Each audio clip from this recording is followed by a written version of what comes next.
सुन रहे थन गई करीला में गिर गिर राई खुश हो रही बेजान ले उसकी मताई ने ना बंदे लागे कहियो ओ चोली बंदे लागे कहियो ओ ने ना बंदे लागे कहियो।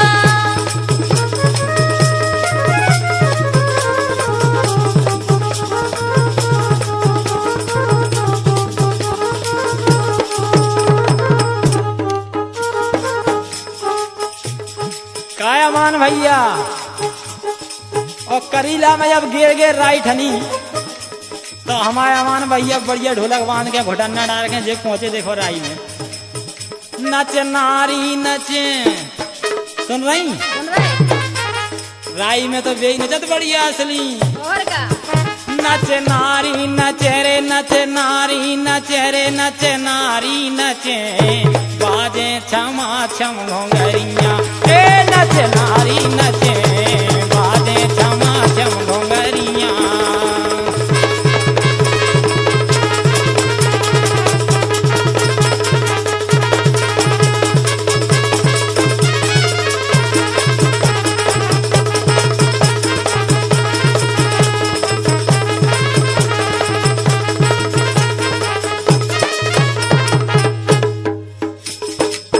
देखो करीला में काका साज हो जाए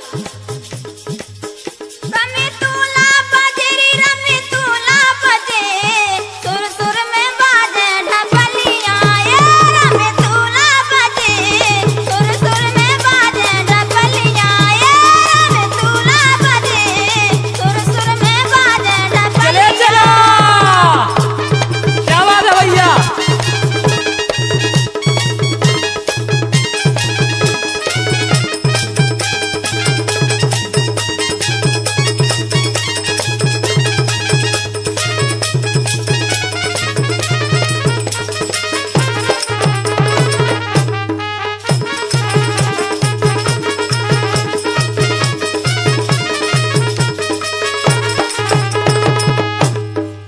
और देखो जब हमारे गांव में पता पड़े तो सबसे पहले ये गीता और रजनी दो ही जनी पहुंची दौलत करीला में। अब जे तो ऐसी है कि ढोल बजे और धुकिया ठाणी और का इन्ने जाके क्या करो होते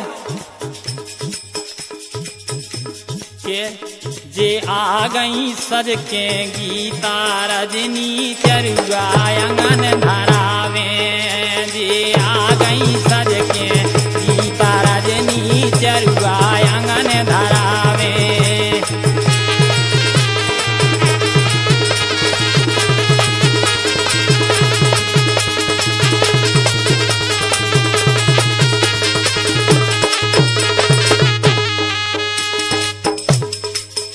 देखो जनीमान से जरूरी करीला में तो देखो वे का करन लगी जुरे आई डुकैया गाँव गाँव से बैठी सोहर गावे ये जुरे आई डुकैया गाँव गाँव से बैठी सोहर गावे ये जुरे आई डुकैया गाँव गाँव से बैठी सोहर गावे।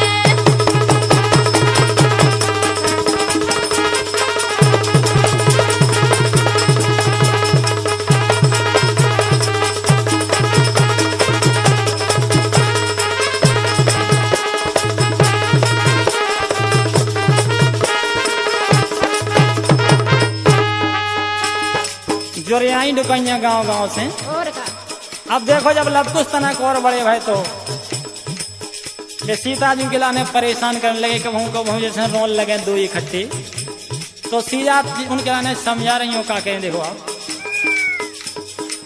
हाँ अब लबकुश यार हो रहा है देखो तो सीता जी क्या करें बेटा तान के नारो बेटा तान के नारो बेटा तान के नारो आज है नहीं तबे लौटा बेटा तान के नारो आज है नहीं तबे लौटा बेटा तान के नारो आज है नहीं तबे लौटा। क्या बात है दिनेश चले चलो।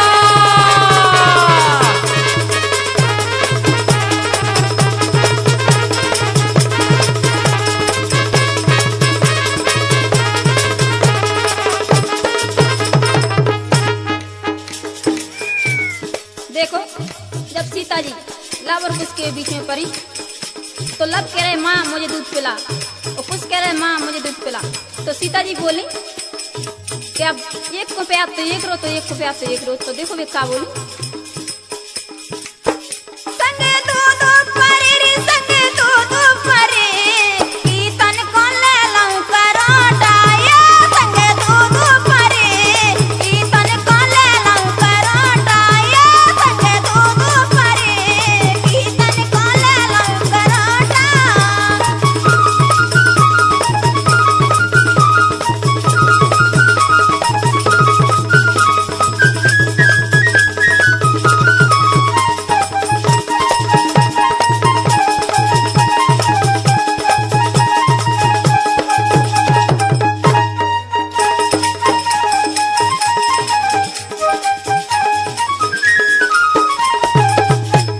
तनक और बड़े भाई लव कुछ देखो। अरे झूले पलना में लवे को से झूले पलना में रे, झूले पलना में लवे को से झूले पलना में रे, झूले पलना में लवे को से झूले पलना में रे।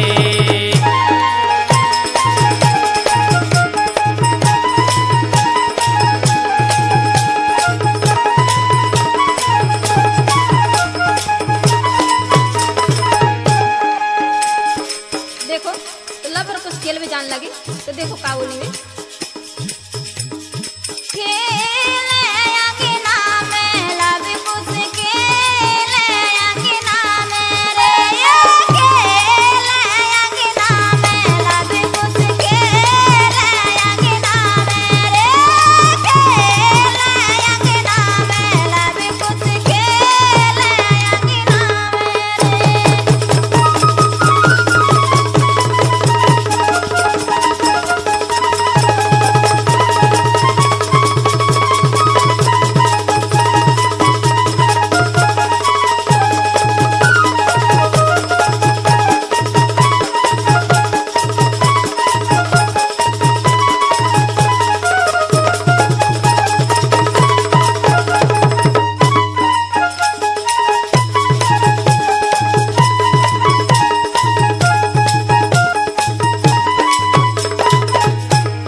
आगे का करने लगे लव कुश, बताओ क्या करने लगे। अरे लवे कुश खेले करीला मेरे ढड़कावे बटैया। क्या बात और का तनक बड़े भाई से चाल कर वो शुरू कर दो उन्हें। और का अरे लवे कुश खेले करीला मेरे ढड़कावे बटैया। हाय हाय रे हट की मानत नैया, लवे कुश खेले करीला मेरे ढड़कावे बटैया। हाय हाय रे हट की मानत नैया।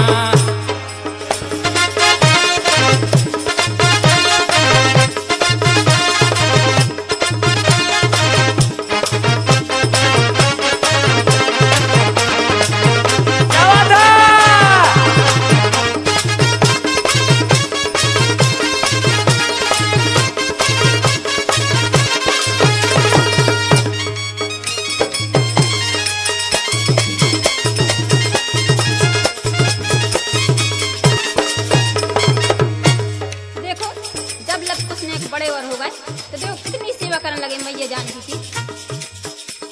सेवा करे मताई की कर लिया बेलकैया, आए हाय रे लाए हाथन खुलैया। सेवा करे मताई की कर लिया बेलकैया, आए हाय रे लाए हाथन खुलैया।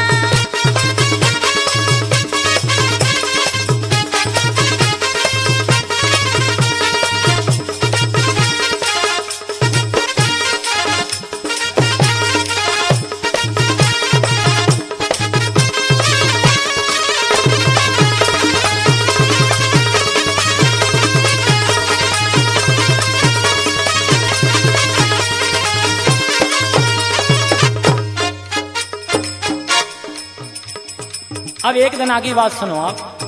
सुनाओ। लव कुश दो ही बैठे और ब्याई कर रहे सीता जी परस भी लगी। लेकिन लब के लाने अचानक एक बात आई ध्यान में। देखो वो का पूछ रहे भी लब मैया जानकी से, यही करीला की पहाड़ियन में बैठे हो भोजन कर रहे। देखो आप पूछ रहे के मैया बता बाप को नाव डरी कहते कजली बन में। मैया बता बाप को नाव डरी कहते कजली बन में। डरी कहते कजली बन में, डरी कहते कजली बन में। ये मैया बता बाप को नाव डरी कहते कजली बन में।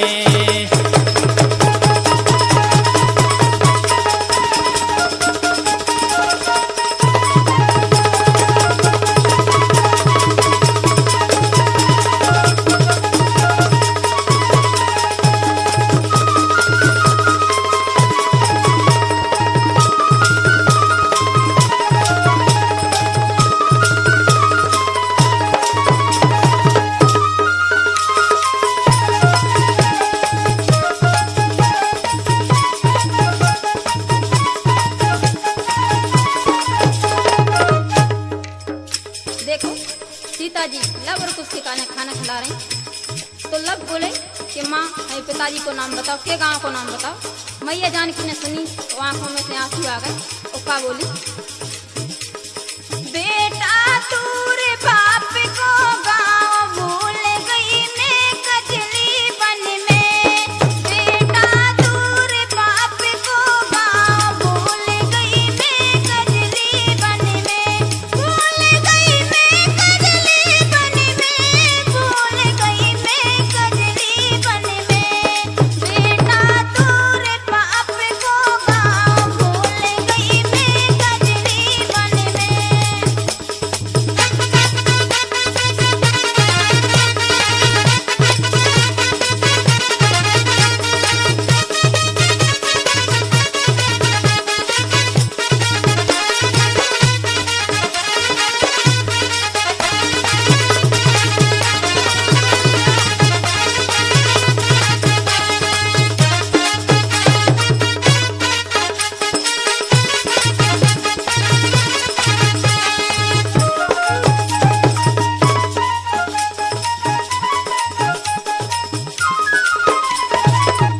देखो आप कितनी बढ़िया मस्त जैसे धुन बजाई।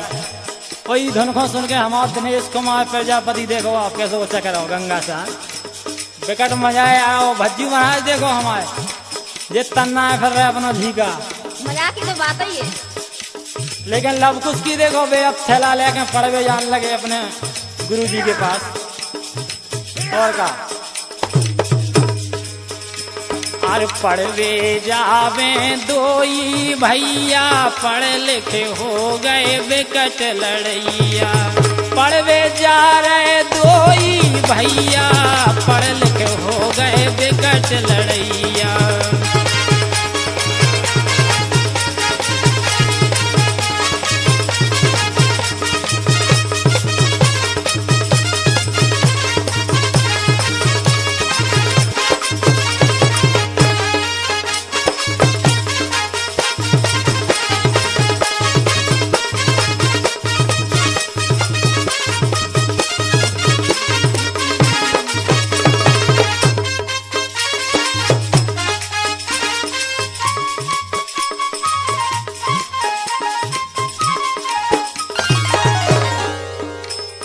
देखो